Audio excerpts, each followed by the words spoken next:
This is Henry Quillian. I'm at Taylor English Duma with my colleagues. Happy holidays to everybody. We are doing litigation fundamentals with Henry Quillian, and this is a tutorial for those out there in the internet world. The purposes of this presentation is to give you things to think about in connection with your litigation. If you're a lawyer, these are things for you to plunge into and decide on your own and help your client make decisions. If you're an unrepresented party, we highly recommend you get a lawyer. And if you decide not to get a lawyer, you better learn this on your own, not rely on what we are saying here, because we're not here to give legal advice. And in addition to that, if you do have a lawyer, ask your lawyer good questions based on what you learned at this session. The topic today is under the Georgia Civil Practice Act, meaning cases of record in courts of record in Georgia. Rule 12 motions. These are motions to dismiss of various types under OCTA 911-12. We will focus principally on motions to dismiss for failure to state a claim, but we will walk through other Rule 12 motions, when they need to be filed, what you need to be worried about in connection with filing any one or more of them, and how to avoid problems where you might step into a malpractice situation by bringing a motion to dismiss. Which, of course, is one thing we try to do here at Taylor English Duma. We try, as a part of this training session, we try to avoid do-overs. We try to avoid stepping into traps, and we try to avoid wasting any clients' time or money. And also, we try to avoid doing unnecessary work of all types. So, the Georgia Civil Practice Act is what leads the courts in Georgia, the state and superior courts, on the rules that apply to those courts, and it mandates, along with case law, what a litigator can do in order to get rid of a case that has been filed against the client. Now, every client that's been sued that I have, the very first thing they say is, I'm sure you can get rid of this right away on motion because I'm right and they're wrong. Well, sometimes that's true, and sometimes we do. But it's nevertheless a rather strenuous analysis process to reach the determination that one of these motions will actually work to get rid of the case. They might work for other purposes. They might be allowed, they might get the case transferred to another court. They might get the case transferred or dismissed and has to be refiled in another state. But whether it actually gets rid of the entire case altogether for all time is a whole nother subject matter. So, the procedural stance we would be in this situation, for the most part, is client gets served with summons and complaint process, and they have time to respond. The defendant has time to respond to that complaint. And we talked about answers and contents of an answer in previous sessions. One of the things we want to stress is that under the Civil Practice Act, unless you're absolutely positively sure, which you never are, that you're going to win a motion to dismiss, always file an answer timely, because in Georgia you go into default if you don't win your motion to dismiss. Now, under 911-12, which is the applicable statute, it talks about what we are referring to as 12B motions. These are defenses that may be raised by motion and are best raised, but not necessarily only raised, before the time of the original responsive pleading is due. And under 9B, I'll just read the rule and we'll go down through them. There's 7, we're only going to cover really 6 in any detail. We're not going to cover the 7th one very much at all, other than to mention it. And then with respect to the first 6, we'll spend more time before the person dismissed for failure to state a claim. So it says how defenses and objections presented. Every defense in law or fact to a claim for relief in any pleading, whether a claim, counterclaim, cross-claim, or third-party claim, shall be asserted in the responsive pleading thereto if one is required, except that the following defenses may, at the option of the pleader, be made by motion in writing. So what all does that tell us? It's broad, catch-all. You're supposed to answer and assert your responses and your defenses. You have the option of not answering some types of pleadings. That's not true of the complaint. You always have to answer the sum in the complaint. And then you have the option of making motions along with your answer, or if you're really, really gutsy, not filing an answer, but you better have a waiver from your client if you decide to do that. And you can make these defenses by motion if you want to. And they are: 1, lack of jurisdiction over the subject matter; 2, lack of jurisdiction over the person; 3, improper venue; 4, insufficiency of process; 5, insufficiency of service of process; 6, failure to state a claim upon which relief can be granted; and 7, failure to join a party under Code Section 911-19. It goes on to say, a motion making any of these defenses shall be made before or at the time of pleading, if a further pleading is permitted. But then there are other sections of the rule that address whether a waiver actually takes place if you do not make your motion at or before the time of pleading. The general idea, courts like having matters that are presented to them brought into issue and decided early. So they encourage, by that language, that the motions be made at or before the time of pleading.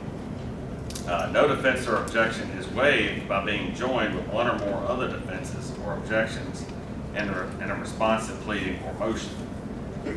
So let's say you had a lot of different grounds that you wanted to make a motion on. If you put them all in one motion, you're not waiving any of the other ones by making one of your motions.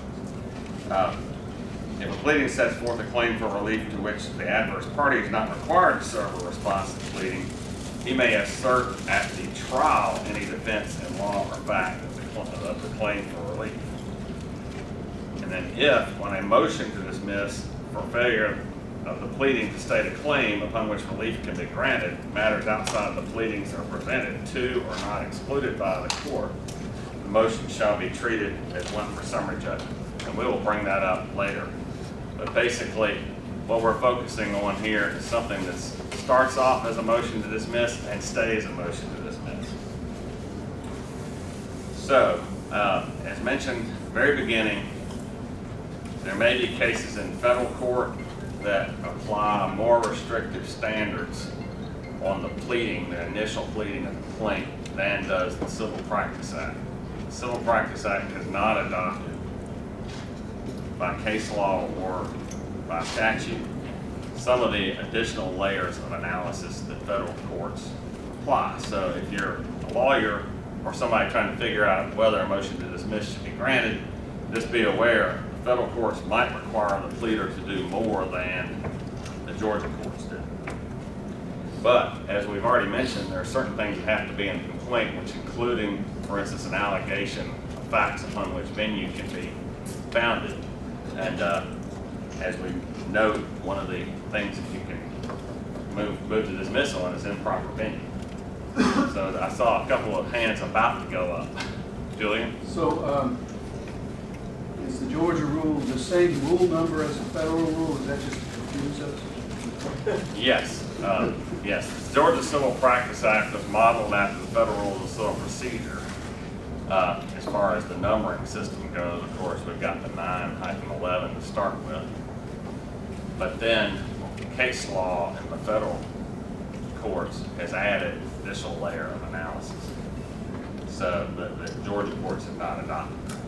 And I guess the other point too is that the federal rules are amended every couple of years, and the Georgia legislature doesn't necessarily try to keep up with those. I think the board will keep up with those. That's right. So let's put it this way: the federal courts are probably more nimble in changing civil procedure rules than is the Georgia legislature, which may not want to ever look at the Civil Practice Act, but probably is forced to by some lawyers somewhere along the way, especially if the lawyers realize that the legislature mucked something up so badly it needs to be fixed.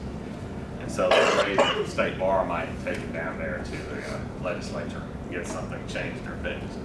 And in fact, there have been changes in the Civil Practice Act in the last 6 or 8 years.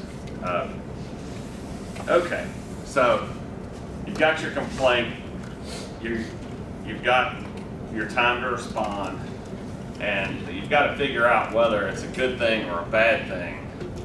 Despite the fact your client thinks the case ought to be thrown out immediately no matter what, to spend the time and effort to prepare and file a motion to dismiss on one of these various grounds. And some of these motions require you to come forward with evidence, and others constrain you to only looking at what's in the complaint and the attachments there too. So you've got to determine, okay, if I break this motion, am I going to be spending more money than it's worth to get rid of this case? Some motions you can file, and we'll go into a minute, can actually end up costing so much money by the time you fight out the motion that the whole case could have been settled and paid for by the time you address the motion. And so you want to avoid a circumstance where, in order to try to get rid of the case by motion, you spend more than the case is worth. In fact, before you answer, or at the time you answer, and before you file a motion to dismiss, what should you talk to your client about possibly doing rather than litigating the case to the hilt? Mediation? Could be a mediation, yeah, where you call up the other side. Anybody else? Yeah, so settling, that's what a mediation, what you hope mediation leads to, right? So it may be you look at the complaint, you look at what the facts, you look at what the client agreed to do, or whatever the case may be, what the client actually did, maybe decide to get it settled before anything goes forward. Sometimes you know your client has some information the other side does not yet have, and it will be terrible for your client if they go into discovery. And sometimes the opposing side has much lower expectations than they should regarding the case based on what you've learned from your client. And so it's a good thing to go forward and get it settled. I actually had a case that literally I was afraid my client would be liable for tens of millions of dollars based on what they had done under a federal statute. And we got it settled for $17,000 before the answer was filed. Because the plaintiff had low expectations, they didn't want to fight it. We knew things they didn't know and we weren't about to tell them because we hadn't gotten to the point where we got into discovery. And they took the money and ran, and of course, literally within seconds after I got off the phone with the plaintiff's lawyer, I sent an email that confirmed the entire settlement and nailed it down. Evaluate whether you need to make a motion at all, whether you want to fight this case. Okay, so then you got to look at the absolutely fundamentals of the litigation, the foundations of the lawsuit.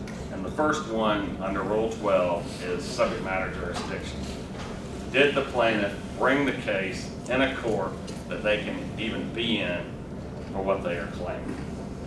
Now, we have basically 3 levels of trial courts in Georgia, which are a lot of counties have magistrate courts, which have very limited jurisdiction. And then we have the state courts of the state of Georgia, which are basic civil courts. And then we have the superior courts that have broad, equitable, and civil powers and jurisdiction. So, with respect to subject matter jurisdiction, is the case in the correct court? Now, I believe as between a state court and a superior court, if the court case is filed in the wrong court, there will be a transfer from state to superior. If somebody brings from state to superior. If they bring a claim that's not appropriate for state court, then you get transferred over to superior. Does that ring true? I think that's true.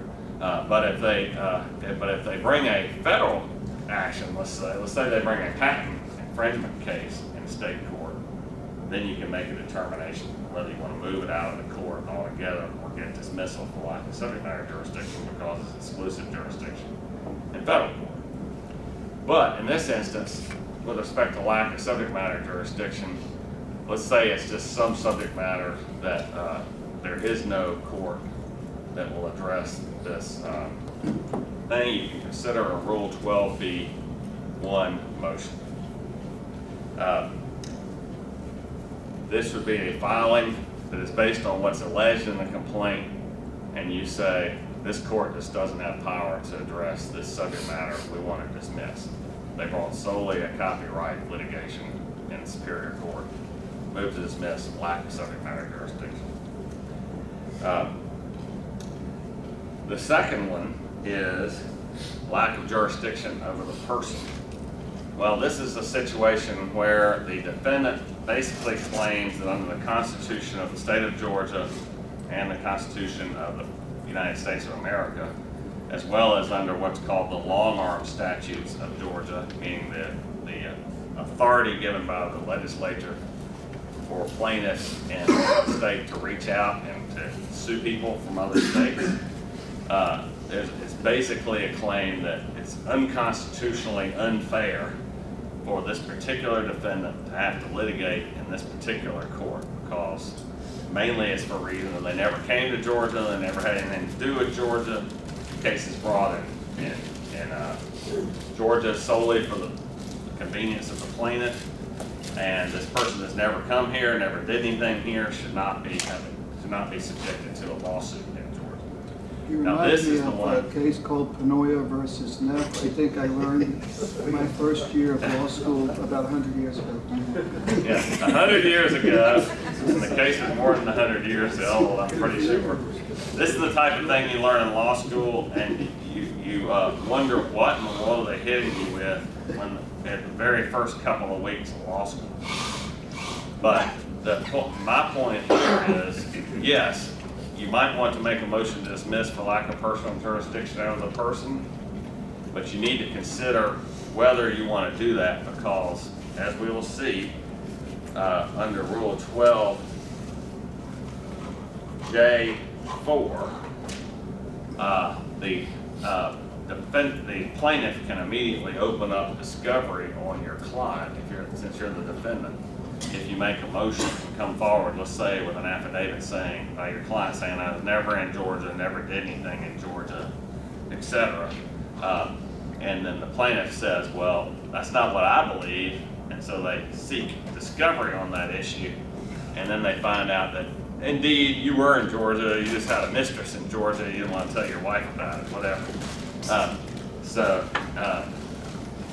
And there may be all sorts of other subject matters you don't want to open the book on that the plaintiff, yes, can investigate into regarding your involvement with the state of Georgia if you file a motion to dismiss. And if they do discovery, what does that mean for lawyers? It means work. And if it's work for lawyers and you're the defendant, what does that mean? Fees. And if they're fees, that's expense. And so, literally, there are cases where you can spend hundreds of thousands of dollars litigating over whether the defendant can be sued in the state where they got sued. That happened in a patent case where a big corporate conglomerate question was whether this particular parent company, which is very old, very long-standing, had adequate contacts with the state of Georgia through all these different subsidiaries to be in the courts of Georgia. So consider whether you open up that can of worms before you make a motion to dismiss for lack of personal jurisdiction. Yes? So, I'm the corporate guy, so I apologize for the fundamental nature of my question, but we're drafting all of these choice of venue clauses and all these agreements. So under a contract action, mean, how enforceable is that? How ironclad is that? If I've got someone, well, you know, you agree to be, we're going to get dismissed in one jurisdiction because they agreed to be in this other one, even if the ties aren't very strong. Okay, so the question is how enforceable are contractual provisions presumably entered into by the defendant saying, I agree to be sued in this particular venue, in this case, Georgia, and that they've gotten sued in Georgia? That's the hypothetical. They got sued in Georgia. Is it enforceable in Georgia? Or maybe they're getting sued in California, but we want to move it to Georgia. Okay. So it depends on the law of the state where they actually did get sued. Okay. And so, I don't know, we could have a showing of hands, but how many believe that 2/3 of the states will enforce a contractual choice of venue clause? I think that 2/3 of the states will do that. We learned recently that North Carolina, 2 or 3 years ago, passed a statute that said they won't enforce a choice of venue clause that requires a North Carolina resident suing an out-of-state party who otherwise would be subject to jurisdiction to go to another state to bring the lawsuit. So you can have provincial statutes that protect the party, usually it's the citizens of the state where the lawsuit is brought. But I think probably at least 2/3 of the states will enforce the choice of venue clause. But if you're dealing with North Carolina, be aware it might not work. I have one client that literally sends all of its cases to a colleague of mine down in Florida, and they're all over the United States. And for the most part, all the cases get funneled to that law firm in Florida, no matter where the lawsuits are brought. So that's good for my friend. Okay, so just be aware that you can get into a lot of nitty-gritty things that have nothing to do with the lawsuit that otherwise wouldn't be within the scope of discovery. Because if the issue is it fair for this person to be sued in the state, then a lot of things that entity or person might have done in the state all of a sudden become relevant to the lawsuit, which otherwise wouldn't be relevant at all, and a lot of money to be spent. Okay, 12B3 motion is one for improper venue. We discussed this briefly in a previous Quillian's kernels, litigation fundamentals, and we talked about how the complaint itself has to plead facts to support venue. So what if a citizen, an individual person in Georgia gets sued in a county other than their own home county? Should the party make a motion to dismiss for improper venue? Well, I see some no's. I think so. What if you hate the judge in the county where you're getting sued? That turns into a transfer motion. Aha! So, Mr. Virgin points out that under Georgia law, if the venue is improper in the county where the lawsuit is started and a motion to dismiss for improper venue is brought, and there are allegations of fact sufficient to at least allege venue, then it would get transferred to the correct venue. In other words, another county in Georgia. That's the remedy that the courts state is to happen. However, if there are no facts associated with venue, a motion to dismiss for improper venue could be granted if the plaintiff does not come forward with anything that says where the proper venue is. In other words, the defendant comes forward and says, I'm not a resident of this county, and that's all they say, and nobody proves where the proper venue is, and the court could dismiss the complaint. So that one might be worthwhile. Usually, it's just a matter of moving it to the other venue, and of course, if you're the defendant, you always got to consider, do I want what I'm asking for? Am I asking myself to be thrown into the lion's den when in fact I would be in the mouse's den in the county where I am? So it doesn't always do you good to change things up if you're the defendant. Sometimes you're in a wonderful position right where you are. And by the way, since we're really talking about fundamentals, what is a motion? How does it come into existence? Where do you put it in order to make it a motion? Okay, it's a pleading that has got words on it. And it's, where is it filed if you want to make a motion before a court? You file it in the clerk's office or using electronic filing, since it's now required, right? So when we were talking about fundamentals of litigation, and what does it have to say in it? What does a motion have to say in it? You cite the rule that you're moving under, and you request the relief that one or more counts be dismissed pursuant to that rule. Okay, so yeah, you have to state who you are, what you want, and it has to, and generally speaking, it has to somehow or another communicate from the court that you're making a motion, which could be a request for relief or actually I move for this, and then state the basis for your motion. And then what are you required to do in Georgia if you file a motion? Sign it. You're supposed to sign it if you're either a pro se litigant or a lawyer. And what else are you supposed to do with the motion?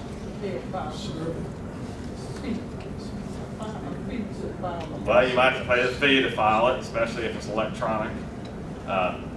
Some counties actually require you to pay a fee. Used to charge a fee for filing papers in addition to your complaint submission. Well, you have to file a brief, which is generally could be part of the motion, same document, or could be separate. But one way or another, the Uniform Superior Court rules require you to file a brief that sets forth the legal basis for your motion. That has to be signed, and all this has to be served on the other party, right? So that's just going back to the basics. What is a motion? How do you get there? What has to be on paper? Electronic paper, I guess, these days. Okay. So with respect to improper venue, that may or may not get you out of court altogether, but it might get you in front of a different judge. And sometimes a client can be told by a lawyer, correctly or incorrectly, lawyer, the judge or before is terrible. Let's see if we can come up with a reason to get over to a different court. Okay, insufficiency of process. We talked about that briefly regarding the Stamps case. That would be where you don't have the summons attached to the complaint. If you're a defendant, you just get the complaint, no summons, which would be insufficient process because the summons and the complaint together constitute the process, right? And so, and it could be you have a summons, it's not signed by the clerk or something of that nature, but you need to examine your documents as a defense attorney, figure out whether there's anything defective with the lawsuit that's been served such that it's not even competent as a lawsuit. It's not signed by, well actually probably signing, I don't know if that makes an insufficient process or not, I doubt it does, but definitely if you're missing the summons, it would be insufficient process. You move to dismiss under Rule 12b4. All right, a fun one, which we do use, is insufficiency of service of process. And again, we could spend a whole day on what is adequate service of process against any particular type of entity within the state of Georgia of the Civil Practice Act. We do that a different day. But that's basically, you have to get the complaint and summons into the hands of the person who you're suing or the entity that you're suing in a proper way and before a proper person. And so the example I think I gave earlier is we had a client who was 6'3". She learned about a hearing. She went to it and said, they never served me with the lawsuit in this matter. And the affidavit of service that the process server had signed said something like, you know, it's a 5'2" person. And so the judge looked at the defendant, looked at the affidavit, said, all right, no way this is a correct, this is sufficient service process because it's clearly the wrong person. Case gets dismissed. Otherwise, you have all sorts of examples. Lawsuits that just get stuck on the door that need to be handed in person. Lawsuits that are thrown at people who never caught them. And one of the fun ones is, you got a gated community. The defendant drives out, the person jumps out of the bushes, slams them on the windshield. Is that good service of process? Well, we can go into that later on, but nevertheless, it's a situation where the defendant has to come forward and either attack what's on record, the service that's been prepared and filed by the plaintiff's lawyer or by the process server, or they have to come forward with affirmative evidence saying the lawsuit was left at the front door, but the right person never handed the lawsuit, so you can't continue to pursue this lawsuit. The problem with this motion is what? Is it going to get rid of your case forever and all times? Most likely. No, because they can come back and start again unless, what we were talking about at the very first renewal of Quillian's kernels and litigation fundamentals, unless the statute of limitations is at the end of the statute of limitations and the plaintiff's lawyer can establish that they were use reasonable diligence in trying to get proper service. So the statute of limitations runs. Or, what can happen to your defendant if you serve it wrong and then they learn about the lawsuit? They can just disappear, yes. So I had a great lawsuit once where it was a construction lawsuit. An individual, why they had it set up this way, I don't know, was running a construction project. He was running it, he was the registered agent for his corporation, which was responsible for building an entire food processing plant. And after he didn't pay the subs, he got into a fight with his girlfriend, and the police came to the house. The house was full of marijuana plants.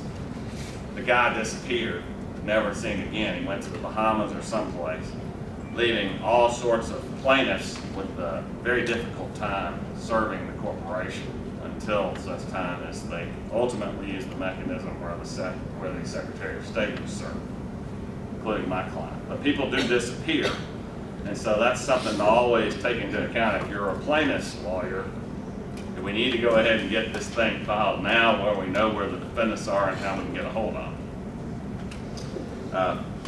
Okay, so that's insufficiency of service in the process. Okay, failure to state a claim. Famous 12B6 motion. Who's heard of the word 12B6 before? And who talks about 12B6 to people at cocktail parties and they have no idea what you're talking about? A 12B6 motion under 911 12 parens little b parens 6 is a motion for failure to state a claim upon which relief can be granted. So if you're a defense lawyer and you get the lawsuit, what do you have to do to figure out whether a claim has been stated upon which relief can be granted? It's old case law for elements or statute. Yeah, what would be the first thing you do as a defense lawyer? You would read the complaint. Yeah, you would read the complaint. You can see whether it actually says anything. If it just says, "Hi, signed lawyer," that doesn't state a cause of action. But then you would go and do some research on whether the thing that you understand and believe the plaintiff is trying to assert against your client actually stacks up to the law that it must stack up to in order to ultimately state a claim. So for instance, if it says the defendant negligently ran through the red light, but it never says plaintiff was injured, never says any damages happened, then the elements of the claim are, duty, breach of duty, injury, and there's no injury alleged, then the plaintiff has failed to state a claim upon which relief can be granted.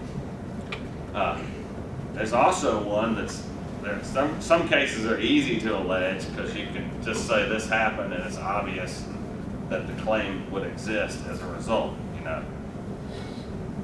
Michael alleges that Henry punched him in the face, and it's a battery claim, and that's probably all that has to be stated because it's implied that damages would occur, etc.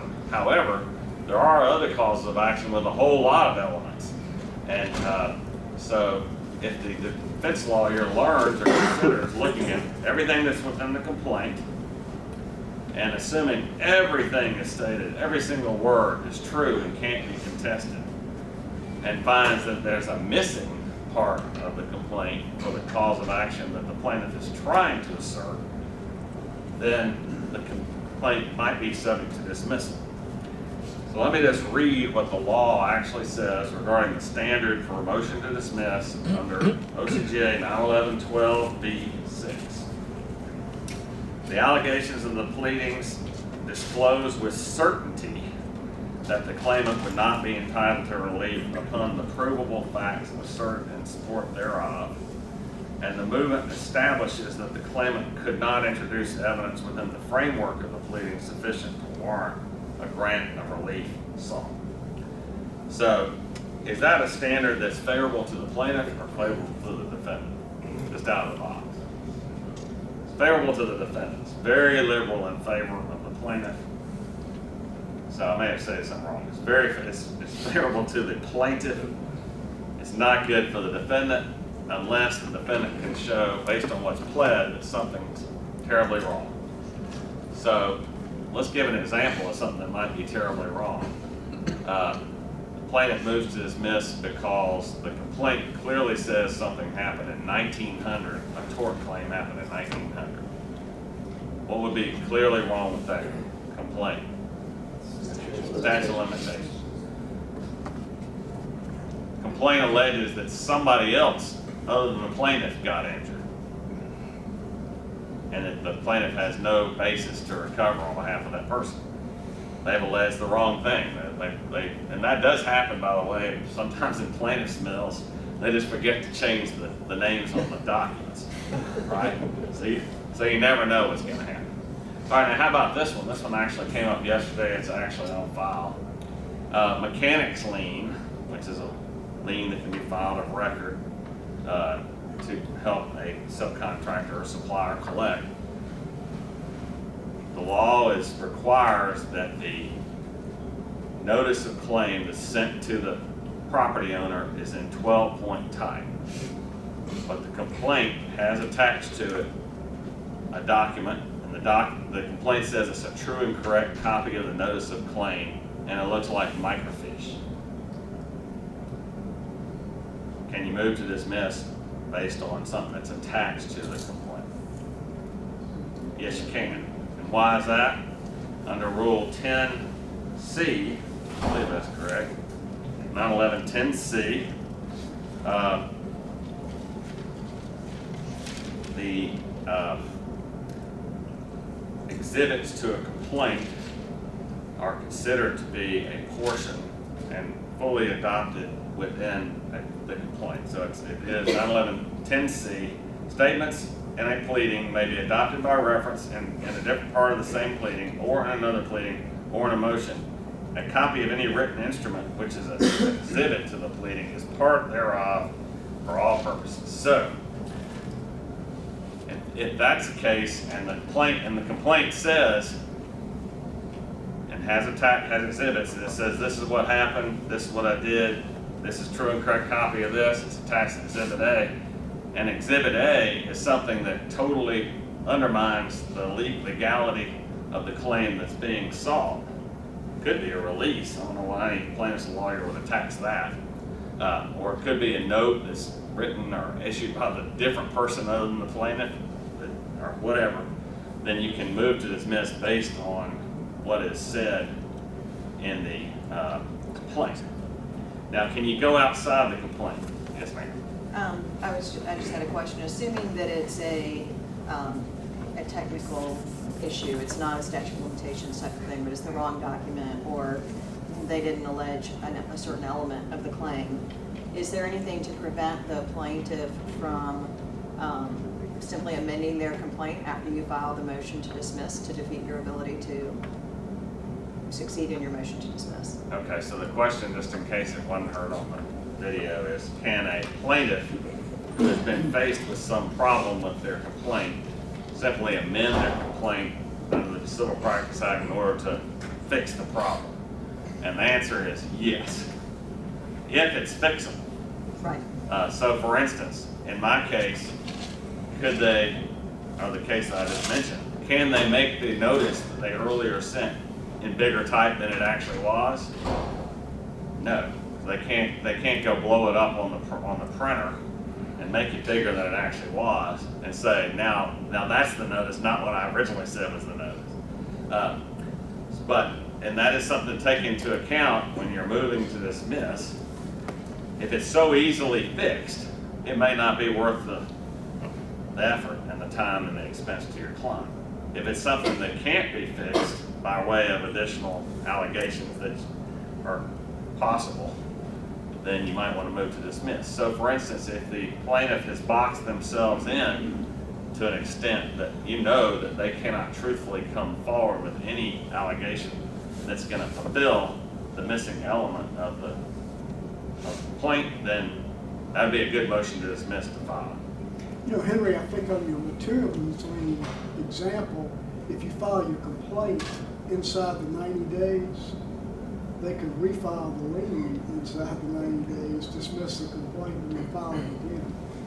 Okay, well, that would be a theoretical situation that doesn't exist. That's probably true, but if it does exist, We won't post this for 30 days.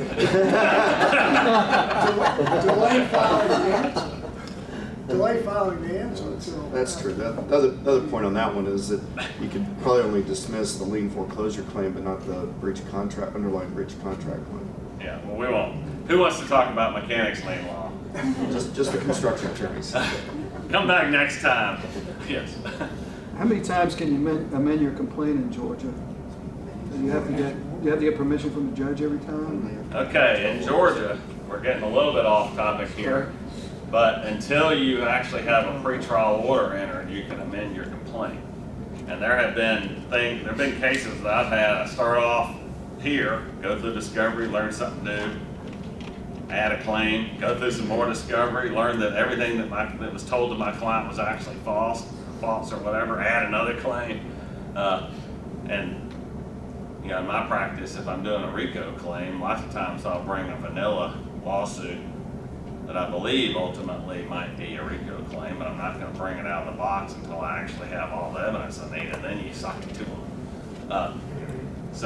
But what you do need to worry about forward-looking, if you're entering your pretrial order, you better make sure you cover all your claims and everything you want to assert at trial, because after that you would have to get legal court to amend your complaint. Federal court, different. This is not federal court.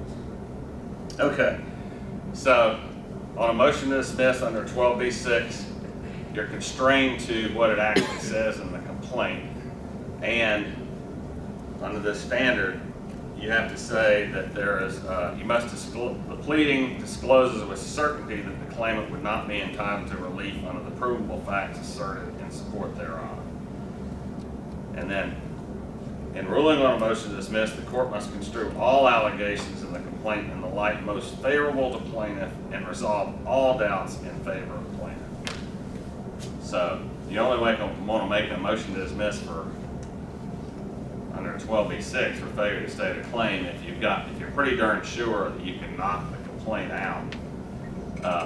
But it doesn't hurt, as Mr. Cicero and I were talking about earlier. You've got a really complicated matter, and there are some credit to, if you know you can move to dismiss and yet they can amend the complaint, you might do it anyway. Start training the judge up on an area of law the judge might not know anything about, especially if you think at the end of the day you're either going to win summary judgment on that law or win at trial, or the plaintiff won't be able to sustain their cause of action, because you don't necessarily want to get to trial and have the court thinking through the law of the case for the very first time when you're making a motion to dismiss or making a motion for a judgment notwithstanding the verdict or whatever. You want them to actually know what the law is so they can say, oh yeah, I see, they never did actually prove that element. Even though they talked about it in the complaint, they never proved it, so you win after all. And you can always study the attachments, because sometimes the attachments completely cut off at the knees what the plaintiff is suing for. They might only take out part of a claim. Let's say they allege a contract and breach of contract, and they allege all sorts of consequential damages as the damages they want as a result of the breach of the contract. Yet the contract they attach has an express, clear waiver of consequential damages provision in it. And they're saying that's the contract we're suing on. You might just move to dismiss only the consequential damages claim. That might make the plaintiff say, well, gee, now this case isn't worth it if we can't recover consequential damages. Bring you to settlement really quickly. Generally speaking, courts do not like to grant motions to dismiss for failure to state a claim, but they will do it. And this gets to a point that I don't want to overlook. So if you make a motion to dismiss, we've already talked about the fact you can move to dismiss on all the grounds you have available to you when you do file a motion to dismiss. But if you do make a motion to dismiss, you want to make sure that you do raise certain defenses that you're not planning on actually bringing up later. And that's under 911-12H. A defense of lack of jurisdiction over the person, improper venue, insufficiency of process, or insufficiency of service of process is waived. A. This is H1A. If omitted from a motion in the circumstances described in subsection G of this code. Subsection G says you may need to make all motions that are available to you based on the circumstances at the time when you file a motion. So if things have occurred that would give you the right to make the motion, and you fail to make the motion, then you can waive those three different bases for moving to dismiss. And it says, if it is neither made by motion under the code section or included in the responsive pleading as originally filed. Which means what you have to raise as affirmative defenses within your answer.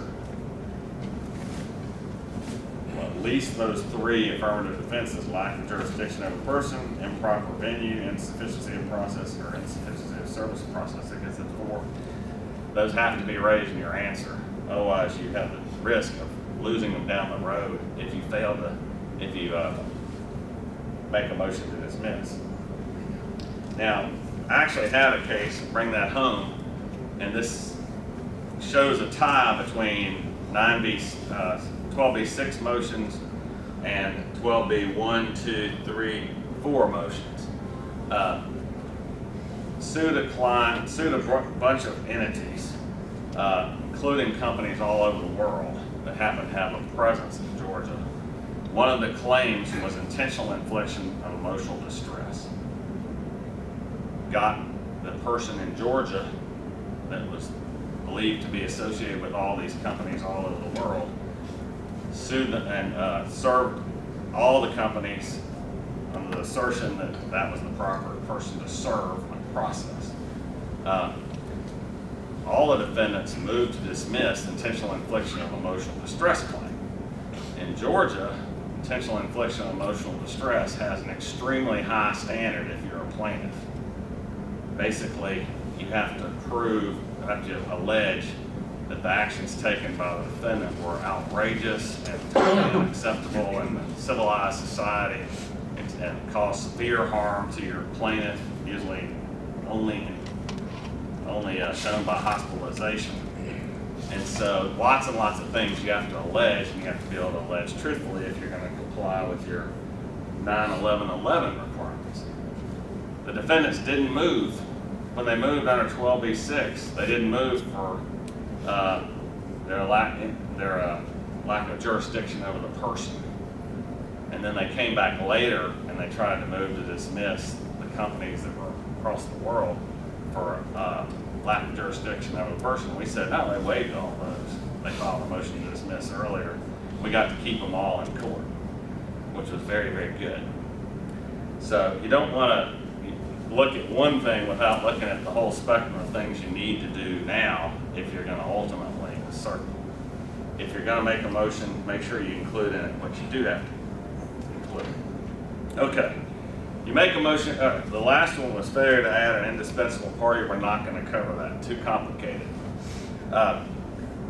So what happens if you make a motion to dismiss in Georgia and you file a motion to dismiss before or at the time of filing the answer? Can you immediately start depositions? On the issue raised in the motion. Okay, only if it's a 1, 2, 3, or 4 motion, right? If it's something where the plaintiff has the right to get discovery in order to try to overcome the motion to dismiss, then discovery can be taken. But what otherwise now happens under Rule 12J? Does it stay for how long? Until the motion's It's decided or sometime. It's the earlier of 90 days or when the motion is decided.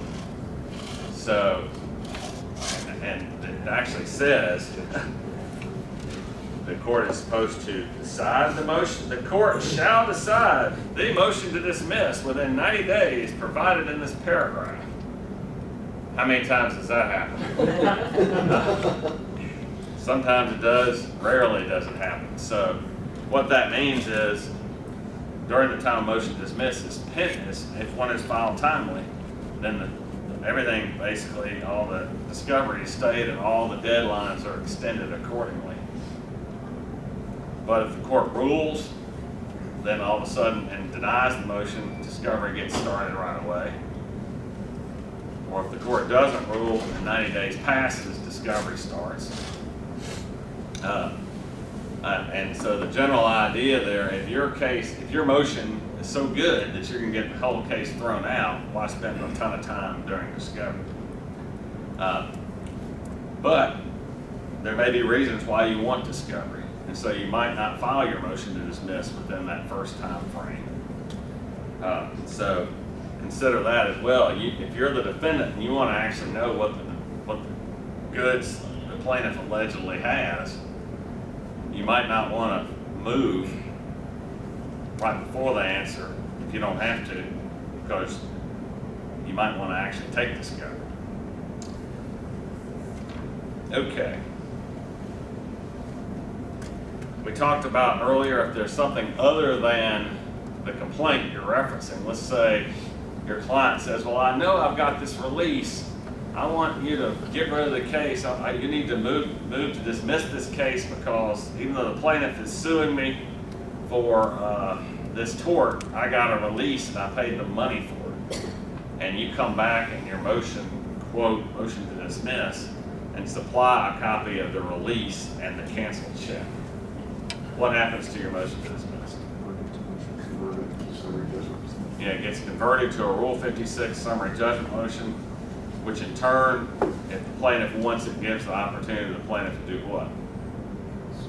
Take discovery on those issues. So just be aware that if you want to keep it in the realm of a motion to dismiss and don't want to have discovery, don't add anything to your motion. Just stay within the four corners of the complaint and all the attachments. Now this is one that's not discussed a lot. What if the complaint has an exhibit and it's a release and the complaint says exhibit B here too is a release purportedly signed by the plaintiff, but the plaintiff didn't sign the release? Can the defendant win the motion to dismiss based on the release?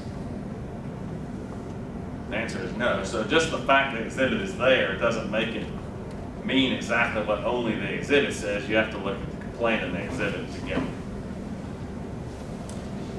Okay. Any other questions you want to discuss relating to motions to dismiss? The first level of the motions to dismiss. Just one nuance. The difference between state and federal court is there's not a federal court section that's comparable to the stay of discovery provision in the Georgia Code. So if you file a motion to dismiss in federal court, you don't have to answer, but if you file just a motion to dismiss, in the Northern District of Georgia, discovery doesn't start until 30 days after the answer is filed. But you have to have a Rule 26F conference and file the joint preliminary report. All that is triggered by answer or motion.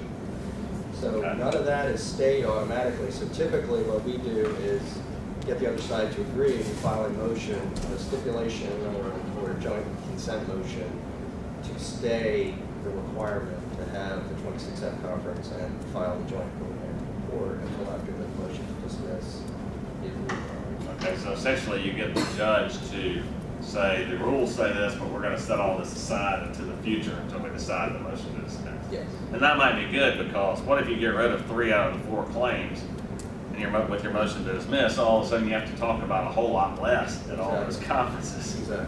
Plan for a lot less discovery. So make sure you get your lawyer, and if you're evaluating a complaint, consider a motion to dismiss. Take your opportunity to figure out what your case is, where your defenses are, and where your liabilities are. Decide whether you should settle, decide whether you should move to dismiss, decide whether the motion you want to make is going to cost you more than it's worth, and then make sure you file it properly and timely if you do pursue it, and that you don't omit things that you need to include to avoid waiver. Thank you.